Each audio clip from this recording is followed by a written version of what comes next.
Euron Greyjoy stood at the prow of the Silence, gazing upon the uneasy waters of the summer sea, where the sky met the horizon in a haze of gold and purple. The sun was dipping low, licking the waves with dying light.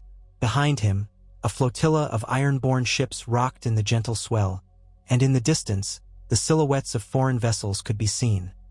Long, agile ships bearing the banners of the Dothraki. Their prows were adorned with curious symbols, though their hulls carried the same promise of savagery the Ironborn knew too well.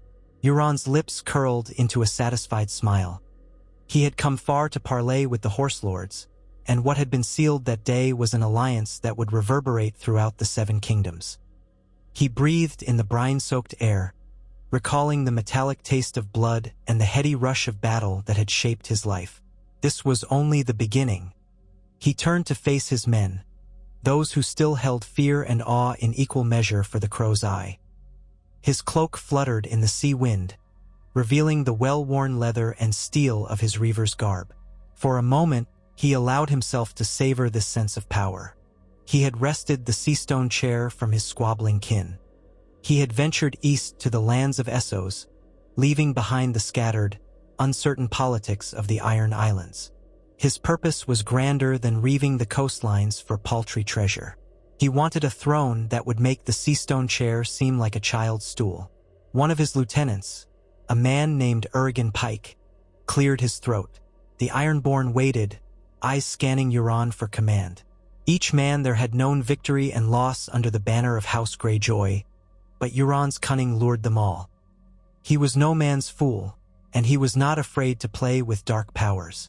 Rumors of his sorcery, of his deals with warlocks in Karth, made him as much a figure of dread as a charismatic leader who promised unimaginable plunder.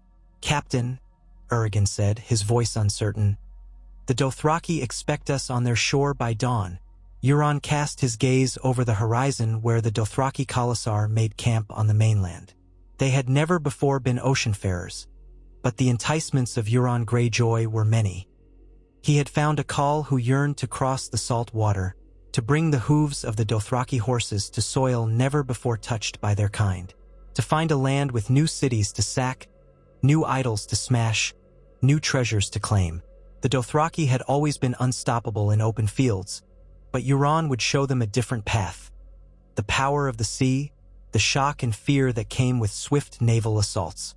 Together, they would ravage the coasts of Westeros like a plague of fire and salt. "Yes, at dawn," Euron echoed, turning his good eye upon Euron. "Make certain the men are ready. We have convinced our horselord friends that the beaches of Westeros are ripe for the taking, and I intend to show them what it means to be Ironborn. We shall carve out their fear and use it as our shield." The Ironborn lieutenant bowed his head and returned to his tasks, leaving Euron alone with his thoughts. In them he saw the towers of the Red Keep rising, an iron throne at the end of the hall. Why settle for the scraps of a drowned archipelago when entire kingdoms could be his? The rocky shores of Essos gave way to a wide plain, where the Dothraki horde had pitched their endless sea of tents. Horses neighed in the dying light. Fires glowed, sending plumes of savory-smelling smoke into the air.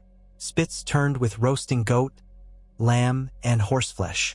The Dothraki were a people who celebrated war at every moment, feasting, dancing, and skirmishing.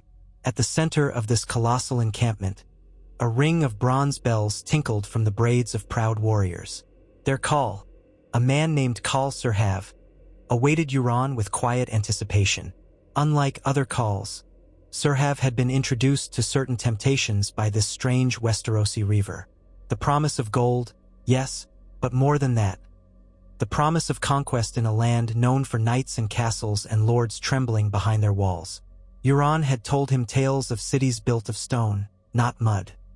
He described villages sprawled along river mouths and sprawling ports teeming with merchant ships. The Khal's dark eyes had gleamed like polished obsidian. Sirhav had lost no time. He had never considered crossing the sea. Dothraki custom found oceans to be fearsome, cursed places. But Euron Greyjoy knew how to twist men's desires, to lure them with unspoken possibilities. Sirhav was no different. When Euron strode into Sirhav's tent, flanked by 2 of his ironborn captains. The Khal rose from his cushions and gave a sign for his blood riders to stand aside. The air smelled of sweat, horsehair, and rich spiced wine. Serhav took a moment to study Euron, eyes tracing the patch that hid the Reaver's missing eye, the rings on his fingers, and the dagger at his belt. Then he offered a slight inclination of his head. It was the closest thing to respect the Dothraki gave any foreigner. "Crow's eye," Serhav said, using the name Euron had shared. His voice was low, measured. "We have waited. Have you brought the ships, as promised?" Euron smirked. "They wait beyond the dunes, my lord of horses. Hundreds of them, each large enough to carry your warriors. The sails are black and red, the colors of spilled blood in the night. We can set sail by first light." Serhav's nostrils flared. He had never journeyed on a ship, but the tales he'd heard from Dothraki who had ventured as far as the Jade Sea or the manhood rites of traveling across rivers told him that the crossing would be harsh, tumultuous. Euron's honeyed words, though, promised the greatest gift imaginable, an entire continent to raid. The risk was worth the reward. Serhav nodded, giving one of his blood riders a brief signal. The man left the tent to relay orders to the horde. Soon, the thundering of hooves would echo across the plain as the Khalasar moved toward the waiting fleet. Euron, for his part, remained impeccably calm. His mind wandered to the power he would have once he unleashed the Dothraki upon Westeros. They would sow chaos, break old alliances, and create the perfect environment for him to strike. Let the lions and wolves tear at each other's throats. Let the Tyrells cower in Highgarden. Let the Vale hide behind its mountains. All the while, Euron and his new allies would rake the coasts with fire and steel. Word spread through the Iron Islands like wildfire. Ships bearing Euron's banner returned from Essos with rumors that he had made deals with savage horselords to bolster his forces. The Reavers bragged of the fearsome riders they had seen galloping across the plains, claiming that these men and women fought with such fervor that even the Ironborn were left uneasy. While many captains were intrigued, just as many were horrified. The notion of fighting side by side with foreigners, especially ones rumored to enslave or butcher those who opposed them, made some of the proud Ironborn uneasy. They had always prided themselves on being the terror of the seas, not mercenaries or allies to strangers. But Euron's will overshadowed such qualms, and in the ports of Lordsport and Pike, men began arming for war. Victarion Greyjoy, Euron's brother, brooded beneath the battered hull of his warship, the Iron Victory. He glared at a letter he had received with Euron's personal seal, a letter that demanded his support. Victarion had never trusted Euron. The blow that took Balon Greyjoy's life, their elder brother and former king of the Iron Islands, still stung. Rumors whispered that Euron had been behind that death, too, though no one could prove it. Yet, Euron was Victarion's rightful liege now, for he sat on the Seastone chair, and the Ironborn recognized him as king. Still, Victarion fought the impulse to spurn him. Honor was a strange notion in the Iron Islands, but family ties held a certain weight. The letter spelled out the plan. Euron had allied with a massive Dothraki horde. Together, they would sweep across the west, striking coastal towns in the Reach, the Westerlands, and eventually the Stormlands. Victarion felt a flicker of longing. He had always yearned for worthy battles, for glory.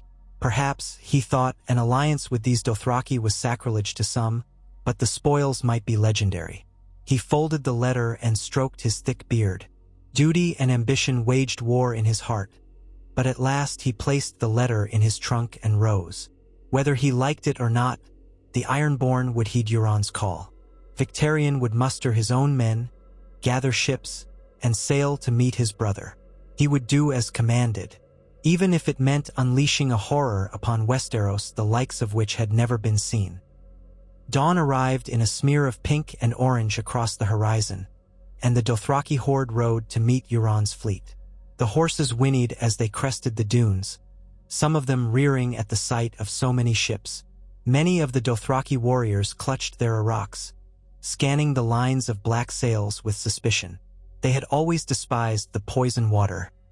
Yet here they stood, about to trust a foreigner whose taste for violence matched their own. Khal Sirhav dismounted with an air of dignity, though his horse stamped the sand nervously. He turned to Euron, who waited on the beach with open arms. The wind whipped Euron's cloak around him, and his single eye was alight with cunning. "Behold," Euron announced, gesturing to the row upon row of iron-borne ships, "your crossing awaits. The next time your horses touch land, it shall be the shores of Westeros." Sirhav said nothing. Instead, he signaled for his blood riders to lead the way. One by one, the Dothraki guided their mounts onto the longboats that would ferry them to the larger warships anchored offshore. War drums began to pound, setting a rhythm that soothed the uneasy animals. The Ironborn, stoic and grim, managed the task of loading hundreds, then thousands of Dothraki onto their vessels. It was a sight none of them had believed they would ever witness. Euron stood at the edge of the surf, letting the water lap at his boots. He felt a deep thrill course through him. He watched as the Dothraki, men and women both, tried to hide their unease.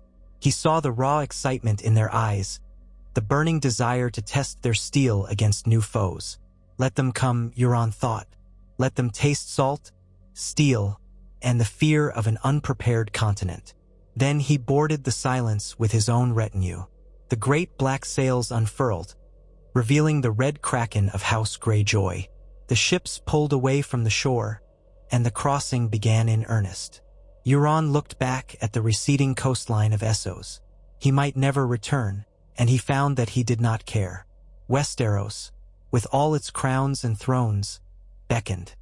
He would walk upon it with a force so savage that even the old Targaryen conquests would seem tame. News of the looming threat reached the shores of Westeros in whispers and rumors at first. Fishermen along the narrow sea claimed they had glimpsed a fleet larger than any in living memory. Merchants told tales of Dothraki raiders, once content in the Great Grass Sea, now crossing the water on black-sailed ships. Few believed it. Why would the horse lords take to the seas they feared? But the stories persisted, and lords along the eastern seaboard started watching the horizon with increasing dread. In King's Landing, the Red Keep hummed with anxious conversation. The small council debated the veracity of these rumors. The Master of Whisperers reported troubling tidbits of confirmed sightings, while the Master of Ships prepared the royal fleet, though no one knew how large a threat they actually faced.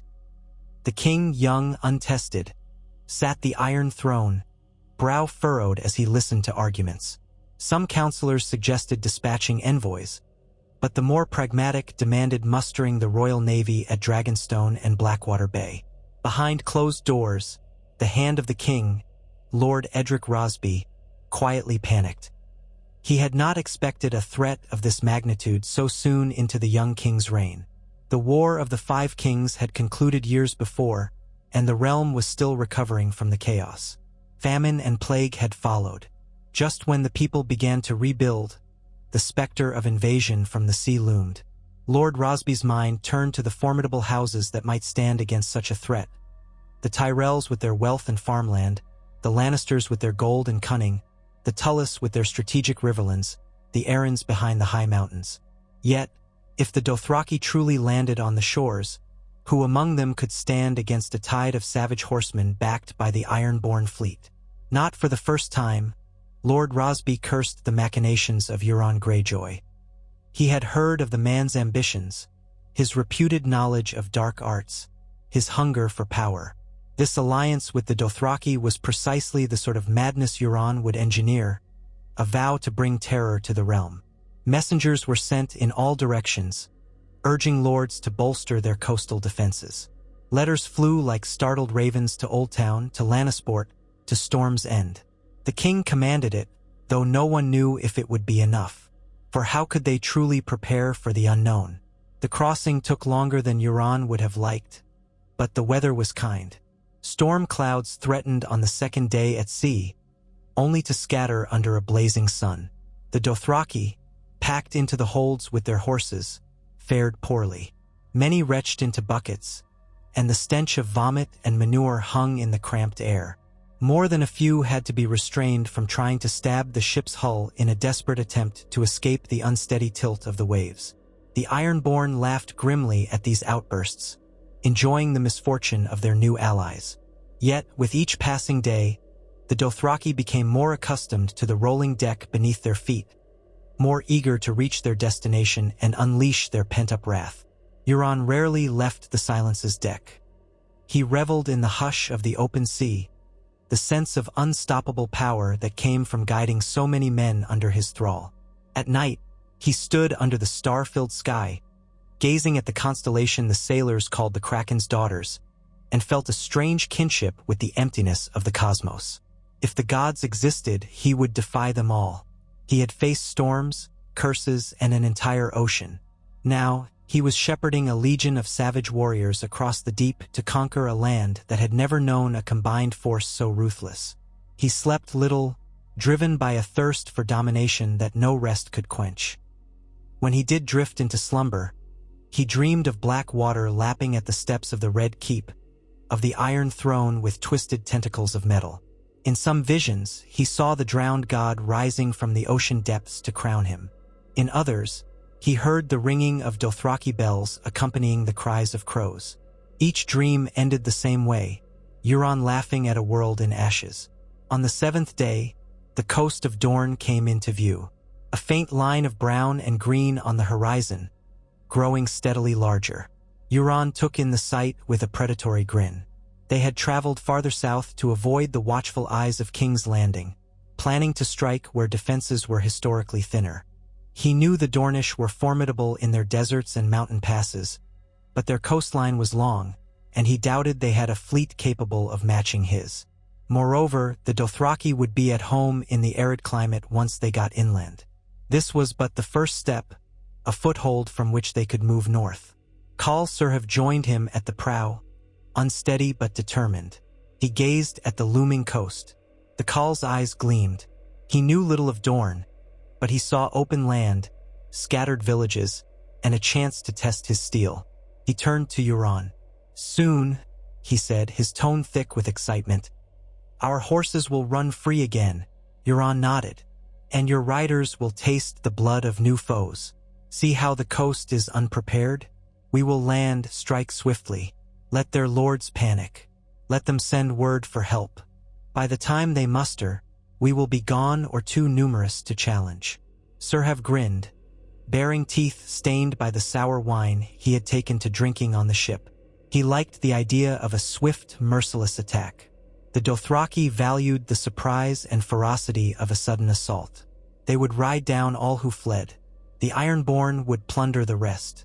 Together, they would leave scorched earth, shattered walls, and wailing widows. That night, the fleet anchored off a lonely stretch of coast near the Tor. Under the cover of darkness, longboats ferried Dothraki and Ironborn alike to the sandy beaches. Horses snorted and stamped as they jumped into shallow surf. Warriors crouched low, scanning the dunes. Torches remained unlit, for the reavers relied on moonlight to conceal their landing. Commands were given in hushed tones. Within hours, nearly 20,000 Dothraki cavalry stood on Dornish soil, accompanied by a horde of Ironborn reavers salivating at the prospect of fresh loot. Euron oversaw it all, standing amidst the chaos with satisfaction. Dawn would reveal the horror, but by then, it would be too late for the unsuspecting villages in the interior. The first seeds of terror had been planted. At daybreak, the Dothraki surged inland in a great tidal wave of hooves and steel. They split into several columns, each led by one of Surhav's trusted lieutenants. Dust rose behind them like a signal fire, and the sound of thousands of horses echoed across the rolling terrain.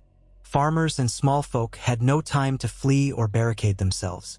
The riders swept through, looting granaries, torching huts, and taking captives for sport. The men who tried to resist were cut down, often with savage amusement. The women and children who survived were gathered in makeshift pens, to be sold or tortured at a whim. This was the Dothraki way. Behind them came the Ironborn raiding parties, more disciplined but equally bloodthirsty. They pillaged what the Dothraki left behind, rummaging for gold, silver, and valuables. They tore down any symbols of local rule, ensuring that the sigils of House Jourdain or House Ironwood were left trampled in the dirt. The reavers jeered at the fleeing small folk, mocking them with cruel laughter. Somewhere amid the swirling chaos, Euron rode a sturdy Dornish mount, watching with pleased fascination as the strategy played out. He had not come to lead from behind a desk. He relished the smell of charred wood, the tang of blood in the air, the screams of the conquered. Serhav rode alongside him, eyes alight with savage glee. The Khaal's blood riders galloped around them, occasionally striking down any foe who dared come too close. By midday, word of the incursion reached the nearest castles. Alarms rang from the battlements, and knights scrambled to arm themselves. But even the best riders of Dorne had trouble matching the speed and ruthlessness of the Dothraki. The local lord, a cousin of House Jourdain, sent urgent ravens to Sunspear, begging for reinforcements. But the capital of Dorne was days away by horse, and these invaders were not interested in lengthy sieges. They swept over the countryside, leaving death in their wake. On the second day of their inland push, Khal Serhav decided he wanted a real challenge. He urged Euron to ride with him into the foothills, where a small keep belonging to a minor branch of House Fowler stood. Euron agreed, eager to see how the Dothraki fared against fortified positions. They rode hard, and by noon they reached the keep. Its walls were modest, but the defenders were prepared to hold out as long as they could. Serhav wasted no time ordering an assault. A wave of mounted warriors crashed against the gate, hacking with the rocks while archers loosed arrows from the keep's ramparts. Euron observed from a short distance, measuring the fortress's defenses. He knew the Dothraki were not siege experts, yet their sheer numbers and ferocity often cracked open fortifications through fear alone. He noticed the gate beginning to splinter under repeated blows, the defenders' faces pale with terror. The Dothraki, unstoppable in their confidence, poured inside once the gate gave way, a rocks flashing in the sunlight. Screams followed. Serhav entered the courtyard, dismounted with a flourish, and personally beheaded the keep's knight in single combat. The man fought bravely with a long sword but was unprepared for the Khaal's sheer speed. A single slash ended his resistance, and the yard fell silent except for the whimpering of the wounded. Dothraki and Ironborn quickly set about looting the keep. When the day was done, Serhav ordered it burned, leaving a blackened husk to mark their passage. This pattern of blitzkrieg attacks continued for a week. Village after village, keep after keep, fell before the unstoppable tide of horsemen and reavers. The Dornish, famed for their perseverance and cunning, struggled to mount an organized response. Their lords were scattered, the invasion unexpected. Even as Prince Corran Martell in Sunspear marshaled his forces, it was unclear how soon he could confront an army that moved like the wind. Meanwhile, ravens flew north, bearing desperate pleas for aid. The lords of the Reach and the Stormlands received these messages with alarm. Some dismissed them initially. Dorne's lords had historically contested territory with the Stormlands, so the Stormlanders assumed it was an exaggerated cry for help, a tactic to lure them into southern disputes. But the flow of refugees along the Boneway told a different story. Gaunt-faced survivors with horror stories of Dothraki riders, Ironborn longships, and entire villages put to the torch convinced even the skeptics that the invasion was real. At Highgarden, Lord Mace Tyrell's successor, his shrewd daughter Margaery Tyrell, now Lady of Highgarden, convened her bannermen. She was no warrior, but she was a master of politics. She recognized the threat for what it was, a monstrous force that could roll over the entire coastline if left unchecked. The granaries and wealth of the Reach would be enticing targets. Margaery advised caution, but she also began raising troops. She dispatched envoys to the Stormlands and King's Landing, urging a unified response. Farther west, in Casterly Rock, the Lannisters heard the news with grim interest. The head of the house, Lord Daemon Lannister, was a cunning man known for a calculating mind. He assessed that the Dothraki threat would eventually move northward, and the Ironborn would likely strike Lannisport or the Shield Islands to break the Reach's hold on trade routes. Daemon Lannister began reinforcing his coastal garrisons, recalling ships from the Sunset Sea to bolster the western coast. Rumor had it he also considered hiring mercenaries from across the Narrow Sea. thinking that the best way to fight savage riders might be to employ savage sellswords. King's Landing was caught in its own web of debates. The king's advisors argued about where best to deploy the royal army, how to coordinate with regional lords, and whether to attempt diplomacy with Euron Greyjoy. The Master of Whispers insisted that Euron was beyond reason.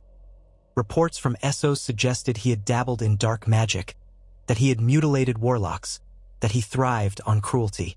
The Master of Ships warned that the royal fleet might be outnumbered by Euron's newly augmented armada, now that he controlled both ironborn vessels and seized ships from raided ports.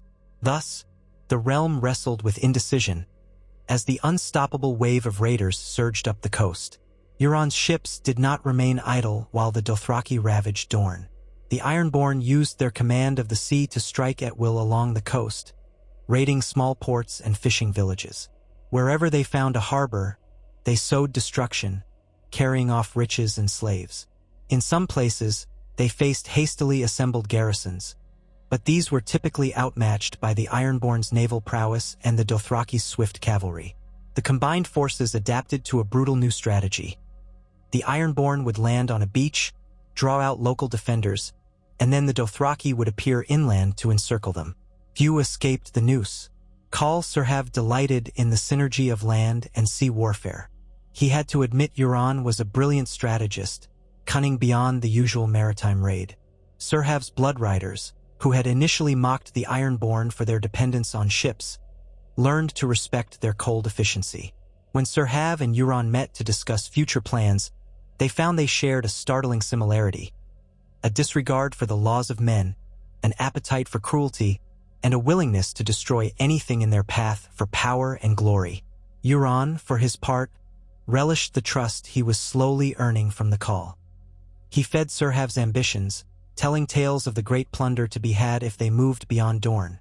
The rich fields of the Reach, the golden mines of the Westerlands, even the fabled city of Old Town, with its towering high tower and repository of knowledge. Sirhav saw only the wealth and the thrill of conquest.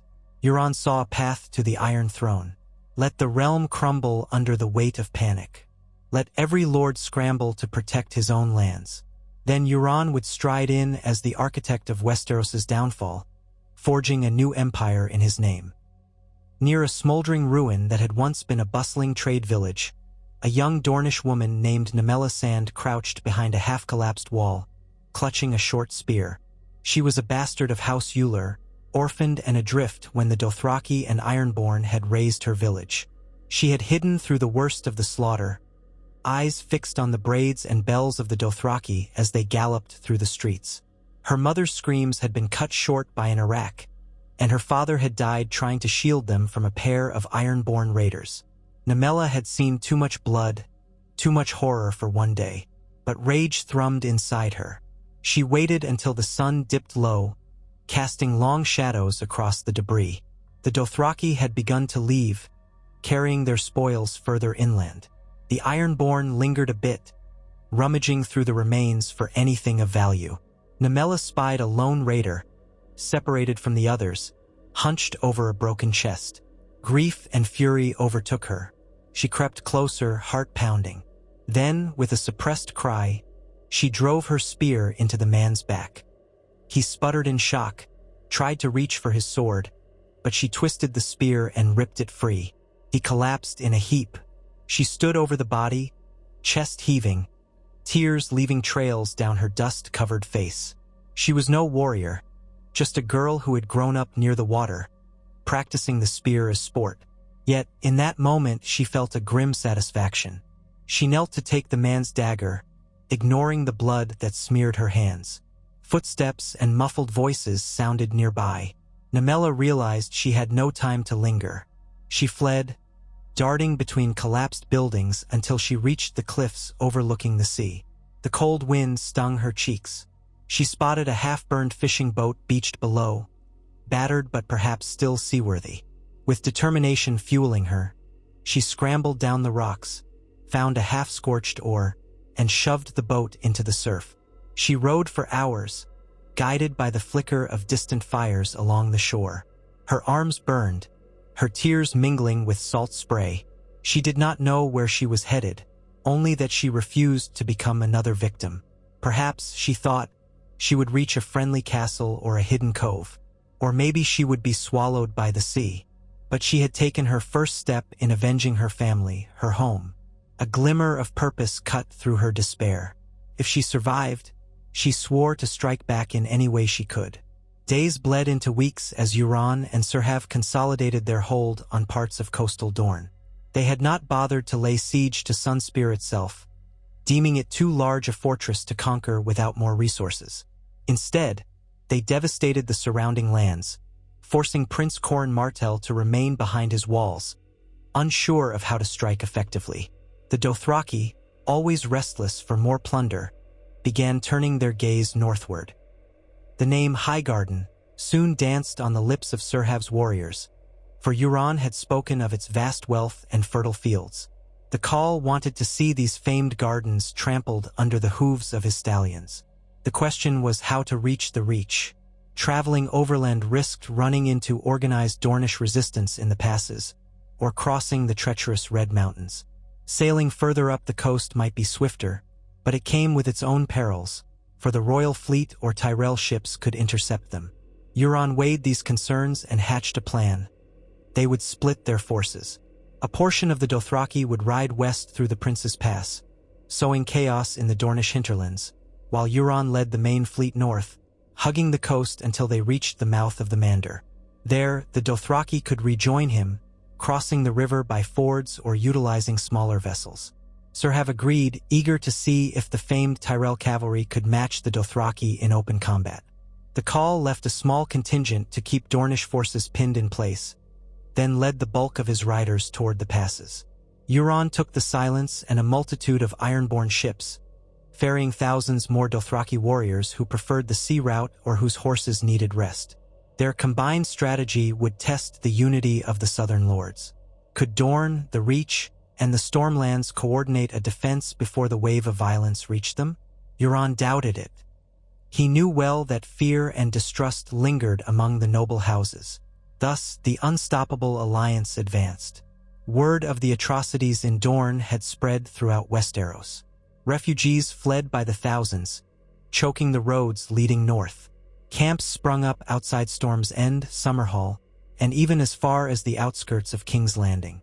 The Crown found itself overrun. Resources stretched thin to feed and shelter so many. Tension rose, and the City Watch had to quell riots and looting in the poorer districts. The King's small council was in disarray, half advocating to meet the threat head-on, half urging caution to avoid a catastrophe. Lord Rosby, the Hand, eventually won the argument by pointing to the unstoppable momentum of the Ironborn Dothraki alliance. Doing nothing would invite them to the gates of King's Landing.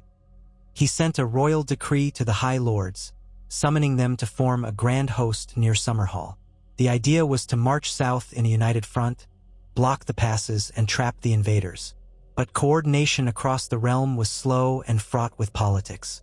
The Tyrells worried that if they sent their full might, they left Highgarden vulnerable. The Lannisters hesitated, uncertain if they should commit to a southern war when their own lands could be threatened from the west. The Stormlands mustered troops but bickered among themselves over whether to align too closely with the Crown, lest they bear the brunt of the fighting alone. All the while, Euron's fleet skirted the coast, launching lightning raids on unsuspecting villages in the Stormlands. The presence of the Dothraki on the ships, though still uncomfortable for the Horse Lords, added a brutal new dimension to the raids. Coastal castles that might have held out against standard Ironborn tactics now faced a swarm of Dothraki as soon as the gates were breached. Many lords simply abandoned their holdings, fleeing inland to save their families. An atmosphere of doom settled over the southern half of Westeros. Rumors of dark magic followed Euron wherever he went. Some claimed he sacrificed captives to the drowned god, performing unholy rites at midnight. Others said he carried a horn that could summon sea dragons or bind men's minds. None of these tales were confirmed, but the mystery only grew Euron's legend, and the dread people felt at his name. Victarion Greyjoy finally joined the main fleet off the coast of the Rainwood. His ships, battered from storms in the Sunset Sea, arrived later than planned, but Euron greeted him with feigned warmth. Victarion stood on the deck of the Silence, imposing in his plate armor, face darkened by the sun and etched with lines of frustration. He eyed his brother suspiciously. "You have done well to bring terror to these shores," Victarion admitted. "But what is the endgame? How far do you mean to push this invasion?" Euron turned that unsettling smile on him. "As far as the waves and the wind will carry us, brother. We will bleed the realm until it has no choice but to bend the knee or crumble. Imagine the spoils, the power, if we topple every high house. Westeros will belong to us." Victarion grimaced. He had no particular love for the mainland, but this felt like madness. The entire realm united against us would be formidable. Euron shrugged. "They are too fractured to unite swiftly. Their king is untested. Their lords are in disarray. And do not forget our allies, the Dothraki. They will carve their path through anything that stands in their way. Or they will turn on us once they no longer need us," Victarion retorted. "The horse lords do not make lasting oaths. They follow strength, plunder, the next victory." A flash of annoyance passed over Euron's face. "Which is why we keep them winning. Besides, I have Serhav's measure. Let me worry about him." The matter was not up for debate. Victarion knew it. With a curt nod, he left Euron's presence, returning to his own ship. Tension lay thick between the brothers, but for now, their interests aligned. They would continue to ravage the coastline, gather riches, and tighten the noose around the southern lords. Khal Serhav's progress through the Prince's Pass was swift and brutal. Any Dornish force that tried to ambush him was slaughtered by the hordes of mounted warriors. Even the famed sand snakes, rumored to be deadlier than vipers, could not stem the onslaught alone. The few pockets of fierce resistance served only to spur on the Dothraki's bloodlust. Serhav's columns reached the open fields near the Dornish marches in record time, encountering only scattered defenders. They torched a few more villages, sending waves of refugees fleeing ahead of them. By the time the Dothraki vanguard neared the reach, Lady Margaery Tyrell had mobilized a significant host. Her banners flew from dozens of houses sworn to Highgarden. Tarly, Rowan, Fossaway, Oakhart, and more. She had no illusions about the Dothraki's speed and skill. She ordered her cavalry to fortify near the Mander, intending to force the invaders into a pitched battle where discipline and heavy armor might counter Dothraki savagery. She had never forgotten how House Tyrell's might had once faltered before less disciplined forces during the War of the Five Kings. This time, she vowed not to underestimate her foe. Scouts reported that Serhav's main body was heading toward the river. Margaery's captains debated the best strategy to confront them. Some lords wanted to meet the Dothraki on open ground, trusting in the prowess of heavy cavalry. Others argued for a more cautious approach, using archers and pike lines to bleed the horse lords from a distance. Margaery considered both sides, recalling stories of how the Unsullied or the Golden Company might handle such a foe. But she had no time to hire mercenaries, and her archers would need solid ground and clear lines of sight. Ultimately, she decided on a layered defense near a narrow stretch of the Mander, where the Dothraki would have to cross a series of fords. Her archers would be posted in the cover of willow trees, pikes and spearmen would hold the fords, and the Tyrell cavalry would hide behind a ridge, ready to charge once the Dothraki committed. It was a risky plan, relying on discipline and timing to counter the unstoppable wave of thousands of riders. The day came when Khal Serhav's outriders spotted Tyrell banners along the river. The Khal grinned, eager for a true test. He ordered his warriors to form up, bells tinkling in the wind, horses snorting with anticipation. With a thunder of hooves, they rushed the fords. Arrows hissed through the sky, striking the first lines of Dothraki. The riders pressed on, arcs raised high. The Tyrell pikemen braced for impact. The initial clash was deafening, a cacophony of steel, screams, and trampling hooves. Blood splashed across the banks. Bodies fell into the rushing water. The Dothraki's famed mobility was somewhat constrained by the narrow crossing, giving the defenders a fighting chance. Yet, Serhav's men adapted swiftly. They fanned out to find less guarded spots along the banks, or hammered relentlessly at a single ford until it broke under the weight of their numbers. Marjorie ordered her cavalry to charge, hoping to slam into the Dothraki flank. For a moment, it seemed the heavy horse of the Reach might turn the tide. Their armored destriers crashed into the lightly armored Dothraki riders, unseating many and driving them into the river. Cheers went up among the Tyrell ranks, but Sir Hav himself led a counterattack, swinging his arak in deadly arcs. His personal guard, all experienced blood riders, formed a wedge and plowed into the Tyrell cavalry, hacking down knights with terrifying speed. The Dothraki outnumbered the defenders, and their morale was sky-high. Even as casualties mounted, they pressed onward, spurred by the thrill of a worthy fight. Marjorie watched from a vantage point, her heart pounding. She saw Sir Hav cutting his way through knights. She saw the Tyrell pike lines falter under relentless pressure. Her archers struggled to maintain fire without hitting their own men. Despite her careful planning, the raw aggression and numerical superiority of the Dothraki were proving overwhelming. Gritting her teeth, she signaled for a retreat, hoping to preserve what remained of her forces. The Tyrell host pulled back in a desperate bid to regroup, with many knights and soldiers covering the rear. The Dothraki gave chase, cutting down stragglers. The once orderly lines of green and gold banners devolved into a chaotic flight. By nightfall, the battered Tyrell army had fallen back beyond the Mander, leaving the Dothraki in control of the crossing. Bodies floated downstream, and the stench of death hung thick over the battlefield. The Dothraki rejoiced around their campfires, feasting on stolen food and celebrating their victory. Khal Sirhav stood amidst them, flexing his shoulders, eyes gleaming with triumph. This land was ripe for conquest, its defenders strong but not strong enough. He would ride further, deeper into the Reach, unstoppable in his mission to claim glory. Euron Greyjoy, coordinating by Raven with Sir Hav, received news of the victory at the Mander with delight. He had been raiding along the western coast of the Reach, striking minor ports and fishing villages to draw off reinforcements. Now that Sir Hav had punched through the Tyrell lines, the path to Highgarden lay exposed. Euron's ambitions soared. If they took Highgarden, not only would they seize a trove of wealth, but they would shatter one of the realm's major powers, leaving the way open for a push northward toward the capital. Under the cloak of night, Euron's fleet moved farther inland via the Mander's wide estuary, a risky maneuver that required navigating marshes and shallow waters. The Ironborn excelled at reaving, but large-scale river navigation was new territory for them. Still, Euron pressed on, trusting in the fear that preceded him.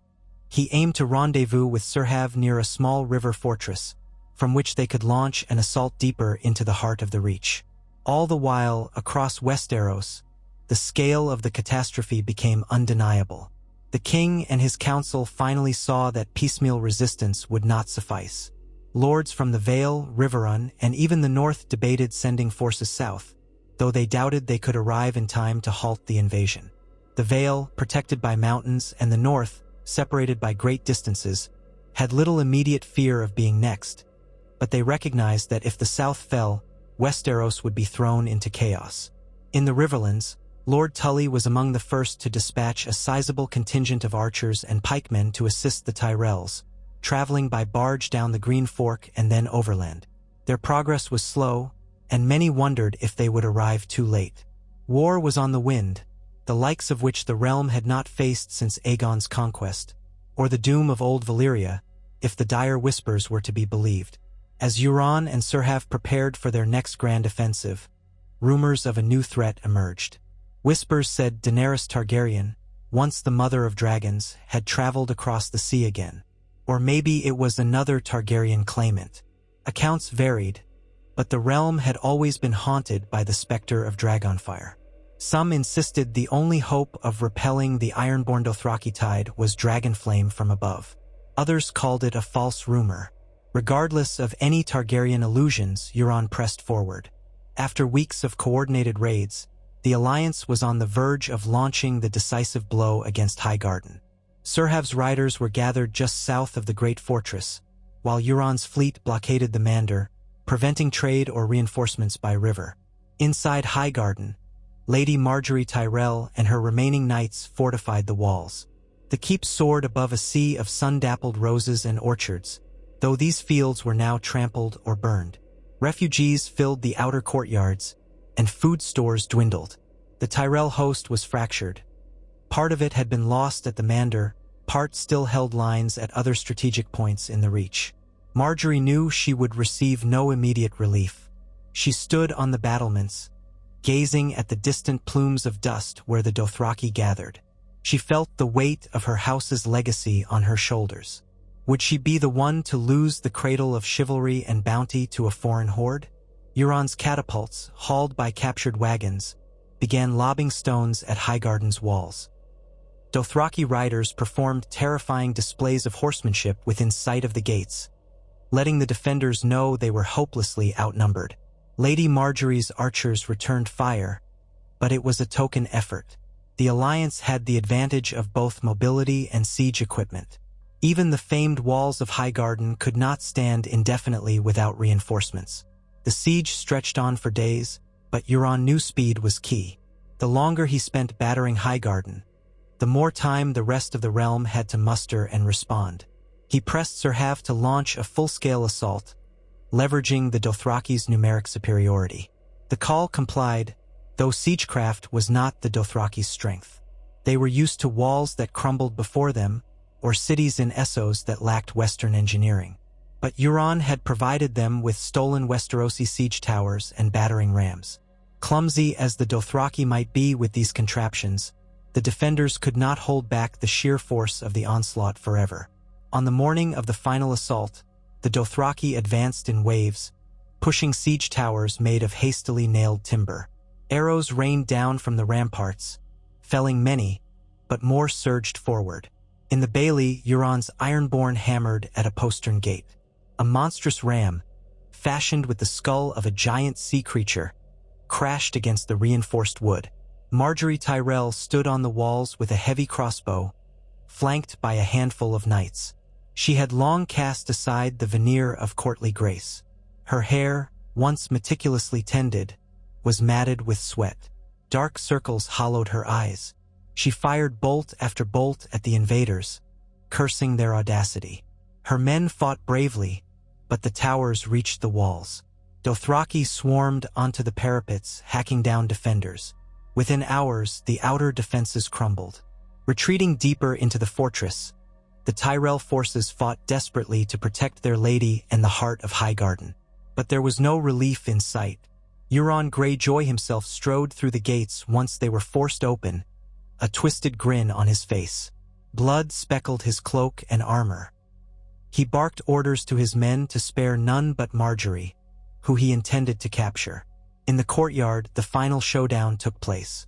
A cluster of Tyrell knights formed a shield wall, defending Margaery and the last of her household. Khal Sirhav trotted forward, dismounting his horse. He raised his arak in challenge. One by one, knights stepped forward to meet him. Each was cut down with cold precision. With every death, the defenders' morale splintered further. When Sirhav was done, no knight remained standing. Margaery stood alone, a sword in her trembling hand. Euron approached, clapping slowly, that perpetual smirk twisting his lips. She glared at him, eyes blazing with defiance. "You will regret this," she spat, lifting the blade in a futile gesture. "Westeros will unite. You cannot hold this land forever." Euron chuckled. "Perhaps, but for now I hold it, and that is enough." He motioned to a couple of Ironborn reavers, who seized her arms, disarming her. She winced but did not cry out. Euron examined her face, as though appraising a gem. Then he looked around at the once pristine courtyard of Highgarden, now strewn with bodies, pitted by siege weapons, smoke rising from fires set by the Dothraki in the surrounding fields. "Highgarden has fallen," he said, more to himself than anyone else. "The heart of the Reach is ours. Let the realm tremble." In the aftermath of Highgarden's fall, the realm indeed trembled. News spread like wildfire, stirring panic in King's Landing, the Westerlands, and beyond. Highgarden had been a mainstay of order and prosperity.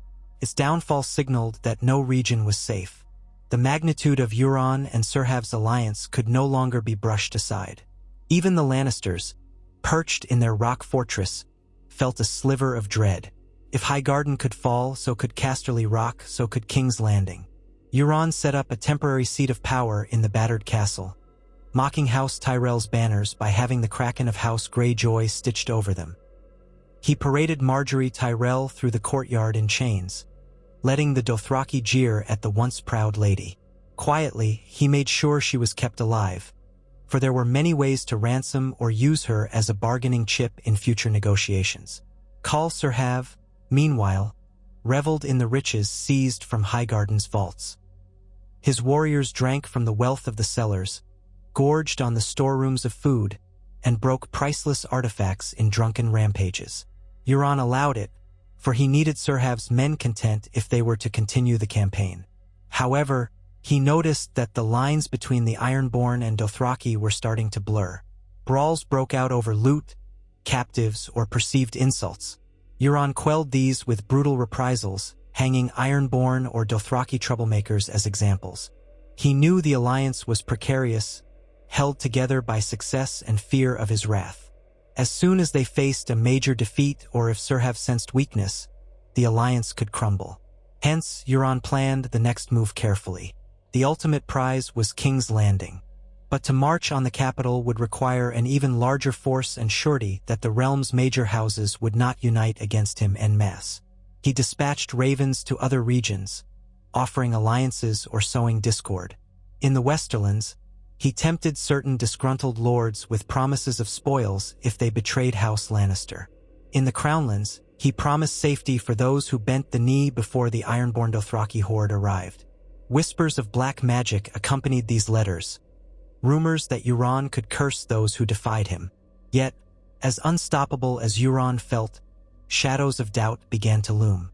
Reports trickled in of a gathering army near Summerhall, led by the king himself with banners from half the realm. The Lannisters, the Stormlords, and even some northern troops were said to be marching south. The Tullys were sending men. The Vale might deploy the Knights of the Vale under Lord Royce or others. If these forces converged, they might present a unified front Euron could not easily break. That fear gnawed at him, though he never showed it openly. Khal Serhav, for his part, insisted they ride out and meet this new army head-on. He had yet to face a true massed host of Westerosi knights, aside from the scattered defenders of Dorne and the Tyrells. The bigger the foe, the more glorious the victory. He yearned to hear the bells in his braids ringing across a field of broken lances and shattered men. Euron counseled caution, pointing out that the realm's combined might was not to be underestimated. They argued, but Serhav eventually deferred, though not without a hint of resentment. While they debated, time ticked by. Survivors of the Tyrell defeat, outraged lords of the Reach, and the Dornish gathered their strength. Prince Corran Martell, now free from immediate pressure in his homeland, formed an alliance with the Reach lords who had escaped. Driven by vengeance, they marched north to join the king's gathering forces. The memory of Dothraki atrocities united them in hatred. They would fight to the last to see the invaders driven back into the sea. In the ruined outskirts of Highgarden, amidst the ashes of a charred orchard, Nymella Sand hid behind the half-toppled statue of a Tyrell ancestor. She had traveled a long, perilous road from Dorne, fueled by her desire for revenge. Along the way, she joined other survivors, forging a small guerrilla band that raided Dothraki foraging parties, rescued captives, and sabotaged Ironborn supply lines. Their successes were small but kept their spirits alive. Now, they watched the fortress from a distance, glimpsing the silhouettes of Dothraki riders patrolling the walls, Ironborn reavers swaggering through the gates. They whispered of a captive Lady Margaery. They debated how to free her or if such a thing was even possible. Some wanted to wait for the main army. Others argued for an immediate strike. Nymella Sand clenched her spear, remembering the day she'd lost everything to the men inside those walls. She urged caution, for a foolhardy assault would only end in death. Better to wait for the right moment, to coordinate with the armies gathering to the north. So they waited, setting small fires at night to draw out patrols, picking them off one by one. They sowed rumors in the local villages to undermine Euron's authority, telling stories that a massive southern host was coming to retake Highgarden. Nemella watched the fortress lights at night, imagining the day when she could stand face to face with her parents' killers. That day would come, she told herself, if she lived long enough. As the realm held its breath, armies converged in the fields around Summerhall. Banners of stags, lions, fish, and falcons mingled in a rare display of unity. The king stood in the center, clad in newly forged armor, determined to prove his mettle. Lords from the Stormlands, commanded by the latest Baratheon scion, swore to defend the realm. House Tully's archers set up camp next to the king's personal guard. Lannister cavalry joined with Stormlander knights, forging an unlikely partnership. Even House Arryn sent a contingent of elite Vale knights, though smaller in number than the others. Their presence alone carried weight, for the Vale seldom involved itself in southern wars without provocation. A hush hung over the camp as they received daily reports of Euron and Serhav's movements. The alliance was still entrenched in Highgarden, gathering resources, raiding outlying villages. It was only a matter of time before they advanced on King's Landing or turned westward toward the Lannisters. The realm's combined host, nearly 50,000 strong, waited with an anxious resolve.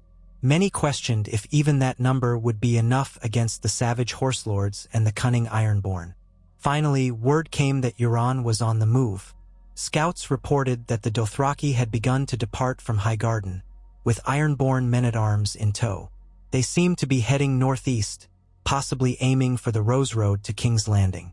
The King's Council decided to intercept them on open ground, near a wide plain south of Summerhall. There, they would have room to maneuver, to employ archers, spears, and cavalry in disciplined formations. If they could blunt the Dothraki charge and crush Euron's center, the alliance might collapse. The king gave the order to march. Thousands of boots and hoofs thundered across the fields, banners flapping in the wind. The final confrontation loomed, a battle that would determine the fate of Westeros. Soldiers whispered prayers to the Seven, to the old gods, or to any deity they believed might save them.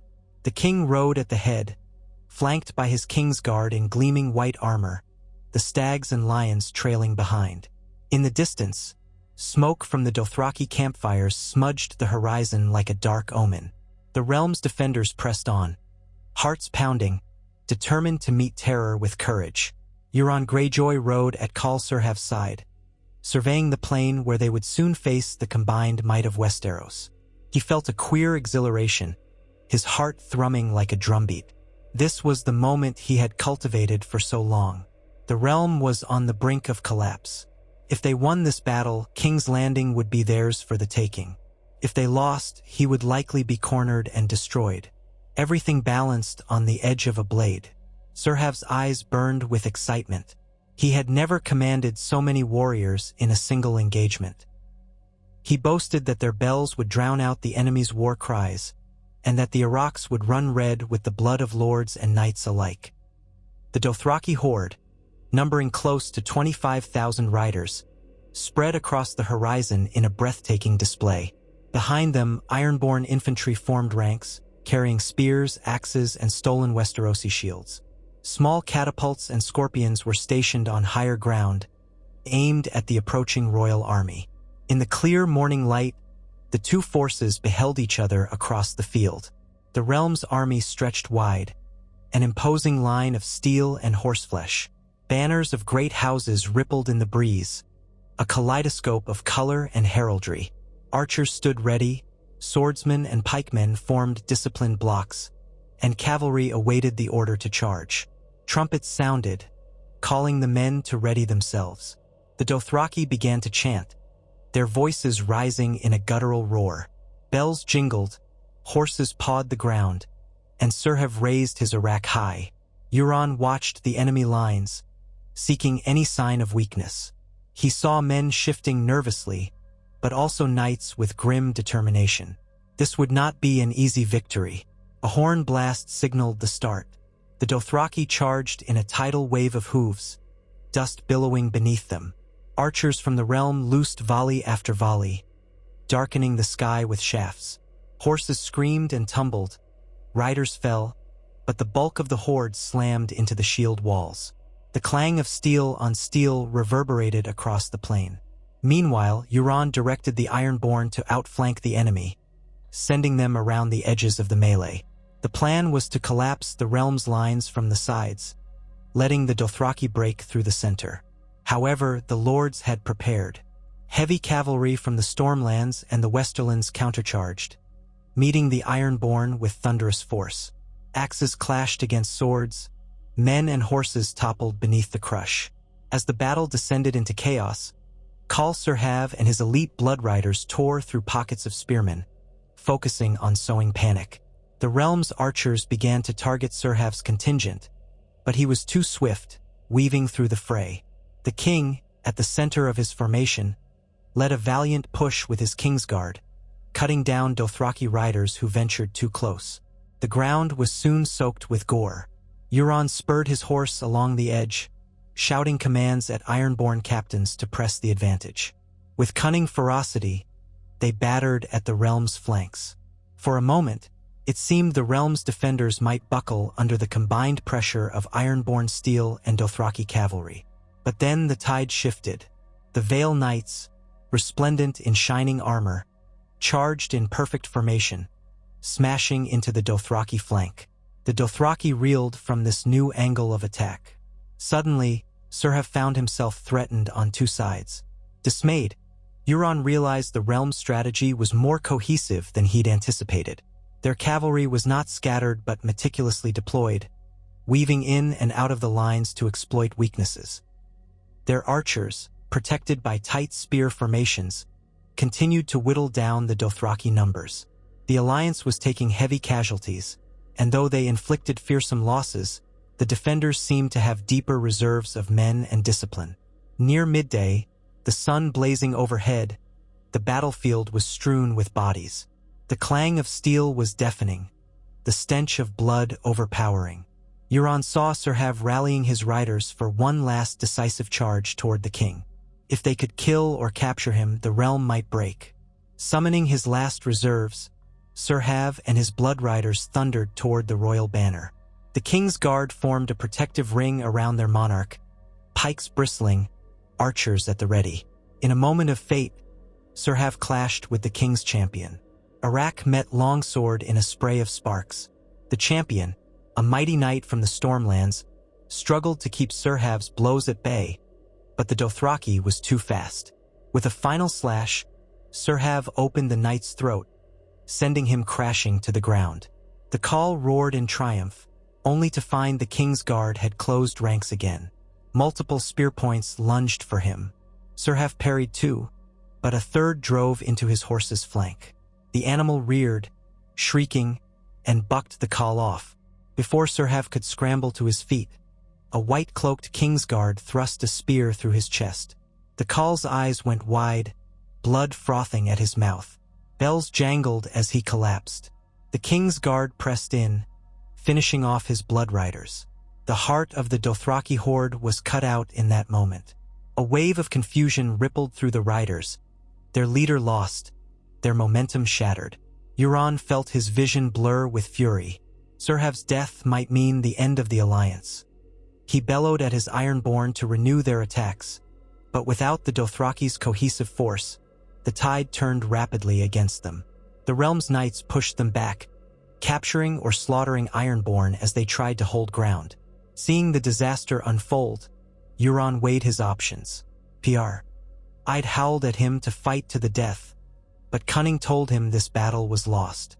He spotted Victarion in the melee, battered and bleeding, still fighting. Euron shouted for a retreat. The Ironborn horns sounded the call, and those who could broke away from the chaos, fleeing toward the coastline or scattered vantage points. The remaining Dothraki, leaderless, fought in small pockets until they were overwhelmed or fled. By the day's end, the field belonged to the realm. Thousands lay dead on both sides, but the alliance had been shattered, their unstoppable momentum broken. Euron escaped with a fraction of his forces, cursing fate. He might still regroup, but the dream of sweeping across Westeros with the Dothraki was gone. He slunk away into the shadows, a wounded lion with a thorn in his paw. In the aftermath, the realm tended to its wounds. Victory had come at a steep price, but they had turned back the horror of the Dothraki horde and the Ironborn Reavers. Lady Marjorie Tyrell was found alive, freed by a daring incursion led by knights loyal to her house. Some said by the guerrilla band that included Namella Sand. Highgarden lay in ruins, but it could be rebuilt. The Iron Islands would remain a threat, yet they were weaker without their alliance. The king, though newly crowned, had proven capable in rallying the realm to face an existential threat. Lords renewed their fealty, forging new bonds of unity, at least for a time. The name of Euron Greyjoy was spoken in hushed tones, a warning of what could happen when ambition and cruelty combined with cunning. The Dothraki who survived scattered across the Stormlands or fled to the coast, many perishing or captured. A few returned to Essos, carrying tales of Westeros's formidable might. In King's Landing, the victory was celebrated with triumphs and feasts. The royal court immortalized the battle in song, praising the king's valor and the realm's unity. Yet, in the taverns and alehouses, common folk whispered that Euron Greyjoy had escaped, and the crows I was not a man to vanish quietly. Someday, they feared, he would return with new horrors, for men like Euron did not rest until the world lay beneath their heel. But for now, the coasts of Westeros breathed easier. The battered fields and burned villages would heal, slowly. Families would rebuild. Orphans would be raised on stories of how the realm had stood against the savage riders and the cruel kraken. The scars would remain, a testament to the darkest alliance Westeros had ever witnessed. And high above the battered shores, the gulls cried, wheeling in the salty air, as if echoing the lament of those who had fallen in the wake of the Ironborn and Dothraki storm.